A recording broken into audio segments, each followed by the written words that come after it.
Hi everyone, this is Kat of FryKitty.com, and I'm doing a little tutorial for a friend, hi Gigi, on how to make polymer clay ornaments that are so easy you can make them with your munchkins. What you will need is some polymer clay in some pretty colors. I recommend Sculpey because it stays soft and it stores well. These are actually scraps that I've had in my peanut butter jar for over a year, so they keep really well. You'll need a small cookie cutter, a couple of stamps. Now, a lot of my followers are letterboxers and they like to carve their own stamps. You'll want commercial stamps for this. I've already mounted this one. It's from the Fiskars 'Tis the Season collection. And you'll want a commercial stamp because the valleys are clean, unlike when you carve your own stamps. You want something that's fairly deep and has a good clear pattern, not like this that's all kind of floofy and is going to be hard to see in the clay, but this is nice and clear and deep. Okay, you'll need a toothpick, a cotton ball, and this I really do recommend just a little bit of Armor All, because it keeps the polymer clay from sticking to your work surface and to your stamps. Something to roll with helps, but you can pat things out if you like. I have a couple of extras here that you do not need, but I'll show you how to use them anyway.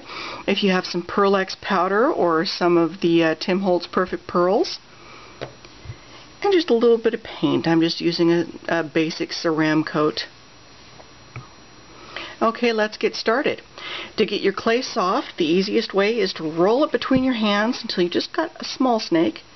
Fold, and roll, and fold.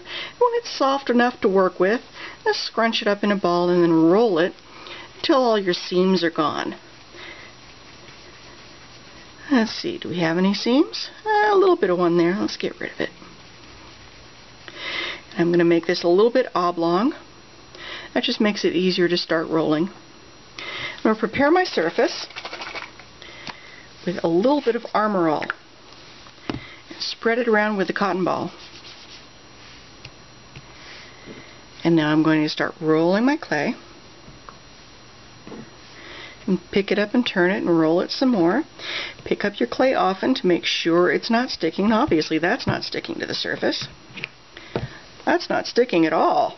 Maybe I should put some Armor All on my roller and see if that's big enough. Okay. I'm going to roll this out to between a 1/16 and an 1/8 of an inch.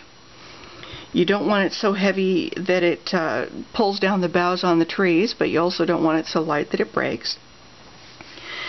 And I'm going to use this little snowflake stamp, and I prepare to use that with a little bit more Armor All. Just spray it on the surface of the polymer clay. Again, spread around with a cotton ball, and that'll keep my stamp from sticking. And I'm going to stamp this all around. Now press fairly hard so you get a good impression. I'm going to overlap these even a little bit. And just fill that whole area up with little snowflakes. Is that enough? Yeah, I think so. I'm going to take my cookie cutter and press very firmly, and make sure you press each little part of it so all the polymer clay gets cut all the way through. And pull that up. I actually could have pulled the outside stuff off while the cookie cutter was still down too. Now this is the important part that I always forget. Don't forget to make a little hole with your toothpick. Just use a little swirling motion here so you've got something to hang your ornament with. Pick that up very carefully. Put that aside. That's so pretty. Now I'm going to put a little bit more Armor All on my surface. I've already rolled out some red here. And we'll prepare the surface of that with a little more Armor All. And I'm going to use this big pretty stamp here. I'm going to do that a couple times because I think it doesn't quite cover the whole cookie cutter. I need to press that pretty hard. I got a little weak there, but that's okay. We'll skew over toward this side.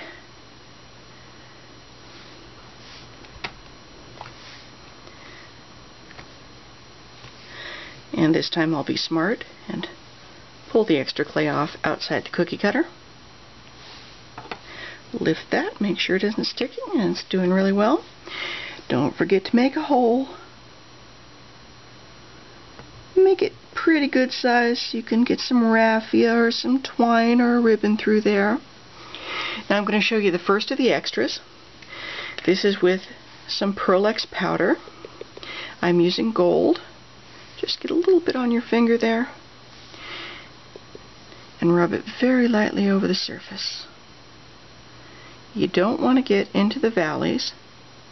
You just want to stay on top. It makes for a very pretty effect. Bake these according to Sculpey's directions, which is 275, 15 minutes per 1/4 inch. These usually take about 10 minutes. I actually use a craft oven. They're fine in your regular oven. I don't know if it may take a little bit longer in there. Watch them closely. You don't want to overcook them too much. Here are a couple that I've already baked. They're both in green. You can see where I've done the gold effect on this one. And I just want to show you on this one what to do with the paint.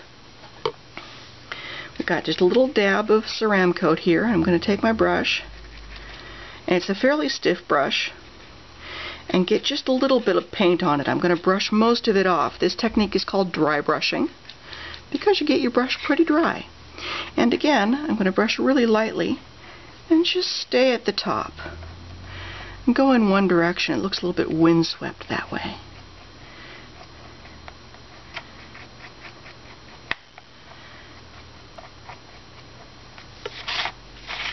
And there you go. Tie those up with some ribbon and you've got some lovely ornaments. Happy holidays!